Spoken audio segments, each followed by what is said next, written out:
বাংলাদেশের ৯০-এর দশকে ভ্যাট চালুর যে পদক্ষেপ নেওয়া হয়েছিল তা বর্তমানে দেশের রাজস্ব আয়ের অন্যতম বড় উৎস। বলা হয় এই ব্যবস্থা চালু দেশের অর্থনীতির জন্য ছিল যুগান্তকারী পদক্ষেপ। তবে ভ্যাট আদায়ে ব্যবসায়ী বা ভোক্তার স্বার্থ ঠিক রেখে চূড়ান্ত কোনো মাপকাঠি বাস্তবে রূপ দিতে পারেনি সরকার। ব্যবসায়ীদের ভিন্ন মত পার্থক্যে সবার জন্য নির্দিষ্ট একটি হারে ভ্যাট আদায় কার্যকর করতে পারেনি রাজস্ব বোর্ড, যার কারণে পূরণ হয় না জাতীয় বাজেটের রাজস্ব আদায়ের লক্ষ্যমাত্রার বিশাল একটি অংশ।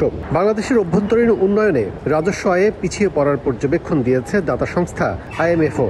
এমন প্রেক্ষাপটে 2025-26 অর্থবছর থেকে 2019 সালে ভ্যাট আইন কার্যকরে আবারও এক রেটে ভ্যাট আদায়ের পরিকল্পনা বাস্তবায়নের দিকে সরকার। বুধবার ওয়াশিংটনে এক সাক্ষাৎকারে এমনটাই জানিয়েছেন অর্থ উপদেষ্টা। আমরা চেষ্টা করব এখন থেকে যেটা যে ভ্যাট এটা একটু ইউনিফর্ম করতে চেষ্টা করব যতটুকু সম্ভব।